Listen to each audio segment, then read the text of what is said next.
I don't know if you've seen the 1988 movie They Live, but I saw it for the first time this weekend. I know, right? I know you're surprised. I knew about the premise of it for a while. I've heard that it was really good, but I've never actually sat through the whole thing. I've seen bits and clips. I've obviously seen I'm here to kick ass and chew bubblegum, and I'm all out of bubblegum. Everyone's seen that, First of all, it's John Carpenter. So, I mean, it's like old school John Carpenter. So that explains why the script is so good. And it's Roddy Piper, one of my favorite wrestlers.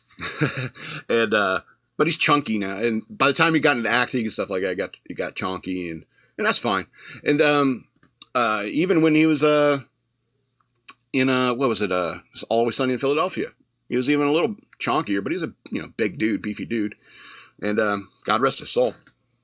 And so, it's basically this guy, like it's the classic 80s movie opener with some drifter comes out of nowhere, some superhero shaped guy comes in. I'm just a drifter from nowhere. I'm looking for a job. All I got is this backpack. It's like, well, I'll sleep on the construction site until I get my first check. And Keith David, I think, hey, I got a place for you to stay. And, young Keith David, they hang out for a little bit and they stumble upon this. There's this other B plot going on where eventually they cross paths where there's all these sunglasses, these people who are seeing and spotting the truth. And let's just say he stumbles upon these magical sunglasses. And these sunglasses, when you put them on, you see the world as it really is. You see there's humans and aliens walking around together, and like there's nothing going on. All the advertisements are commands and things you must do: work 8 hours, play 8 hours, sleep 8 hours, reproduce, marry and reproduce on the billboards. He takes off his glasses and it's a cigarette ad. Marry and reproduce. It's really, really interesting. So he's like this one guy who's on to this. Of course, he has some help along the way. Kind of. And so he starts fighting against this balls to the wall. It's like, I'm going to handle this by myself, which is awesome.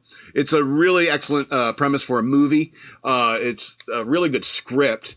But lot to be desired in the execution of it. Some of the fight scenes were over choreographed and clearly I don't know, Roddy Piper got too involved in that. It's trust me, I could do this better than that guy. I could do it. I was a wrestler. I know how all this works. Some of the fight scenes are a little drawn out and poorly done, but it's a really excellent script, and you should see it. I mean, it's what they call a cult classic. I think it's probably one of the original. I don't know. Cult classics go back to the 30s, I'm sure. So They Live, yeah.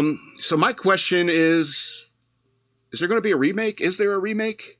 They should make a remake of this. But who would you cast? Don't say The Rock. Don't say The Rock. Anyway. 8 of 13 stars. They Live.